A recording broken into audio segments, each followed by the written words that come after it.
Focusing on just skeletal muscle now, and each of our skeletal muscles is a separate organ composed of hundreds to thousands of cells called muscle fibres. The muscle fibres are organised into fascicles, and groups of fascicles make up the muscle. Surrounding the muscle fibre, the fascicle, and the entire muscle are layers of connective tissue, and supplying each muscle are also blood vessels and nerves. So starting with the gross anatomical structures that make up a muscle and going from smallest to largest, and a muscle is made up of myofibrils. So myofibrils are cylindrical organelles found in muscle cells or muscle fibres, composed of overlapping filaments of actin and myosin proteins. And in the next learning objective, we will look at these proteins in more detail. A muscle fibre or a muscle cell is a long cylindrical multinucleated cell, as we have already discussed, and it's made up of many myofibrils.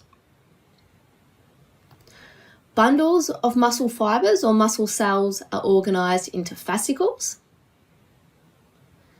and a skeletal muscle is the entire organ, so this entire image here, that is made up of several fascicles and also blood vessels and nerves.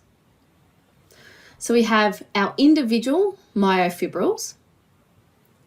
A group of myofibrils makes a muscle fibre or a muscle cell. Groups of muscle fibres or muscle cells make up fascicles, and several fascicles bundled together form our entire muscle. Now moving on to the connective tissue coverings in a muscle, and surrounding each muscle fibre or muscle cell is the endomysium. So remember, endo refers to within and myo refers to muscle. Surrounding each fascicle, which is made up of 10 to 100 or more muscle fibres, is our perimysium. Again, with peri meaning around, so it wraps around our fascicle. And then the entire muscle, which is made up of several fascicles, is the epimysium. So epi, again, meaning on top. So this connective tissue layer sits on top of the entire muscle. Now, each of these connective tissue layers, the endomysium, the perimysium, and the epimysium, extend beyond the muscle, the fascicles, and the muscle fibres to actually form the tendon, which attaches the muscle to the bone. The tendon then attaches into the periosteum, which is the outer layer of connective tissue which surrounds the bone.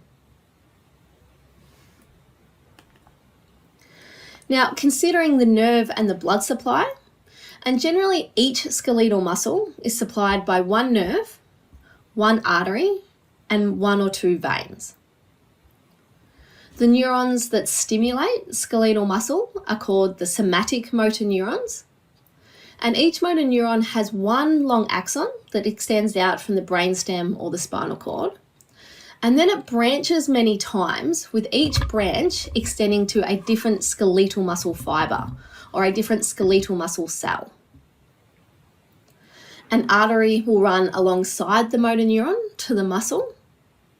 Then it will also branch into our microscopic blood vessels that we call capillaries, so that each muscle fibre or muscle cell is in close contact with one or more of those capillaries.